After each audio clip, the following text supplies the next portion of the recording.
No bearing on September action at the MCG, but plenty of interest in whether Jack Riewoldt could top the Coleman medal count. He trailed by 3 as Richmond faced a Port Adelaide side with just the 5 wins for 2012. But the first of the afternoon through Ebert.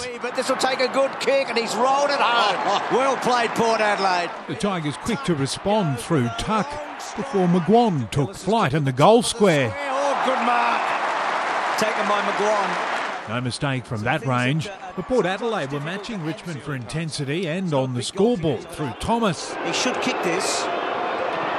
And he has. Port going well here. Quiet early. Jack Riewoldt then managed to shake off his man. Moving forward this afternoon. Will this be the first of them? You betcha. So the countdown is underway. It would spark a run of 3 straight Tigers goals, delivering a 14-point quarter-time lead. Jack, bit of push in the back there, no problem. Edwards just lurking, snaps it through. They'd come together after the break, the flying mullet fired up, but it was the power first to fire with goals to Broadbent and Schultz. Kick is on the way, and that's a beautiful kick from the former Tiger. And while Ivan was trying to keep a lid on it, Jack managed to tick another one off the list. At the second attempt, Riewoldt puts it through, volleyed his own ball. The back-to-back goals from Schultz would put the power back on the grid. Looking good. Well, he's one in front of Jack for the day anyway. One in front at half-time as well.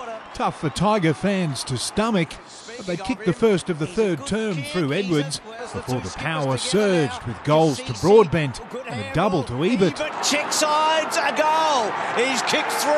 His PB is 4 in a match. McGuan would break a run of 3 straight power goals, but Schultz would spark them once again. Backing back. Oh, what a wonderful mark by Schultz. He came from nowhere. Marriage can't believe it.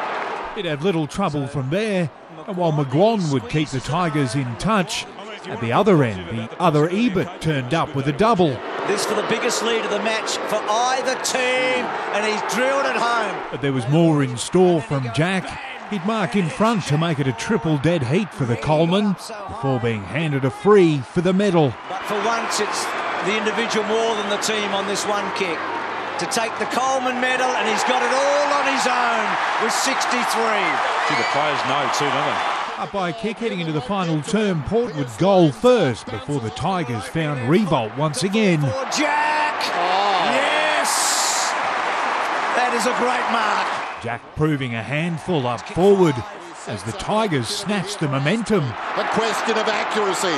Measures the kick and puts it through. Tigers in front. Jack would dish off for the Tigers next. You know who's thinking team all along, now that the Coleman's in the bag. Wingard would draw the power level before Jack pulled out something special for his 6th, but it was the Tigers' 6 who delivered the breathing space. Just a chance, but Greg snaps over the shoulder, kicks the goal. But it wouldn't be Richmond without a tight finish. Back-to-back power goals providing a thriller. This to give Port Adelaide a real shot. Port would have one final shot to win it. Cassisi, he knows how to kick a goal late. It's a draw at the moment. The score's locked at 16-10 as the clock ticked. Kick, that's it. The first draw this season, right on the death. Yet another tight match escaping the Tigers. The score's locked on 106 points. David Murdoch, Big Pond Sport.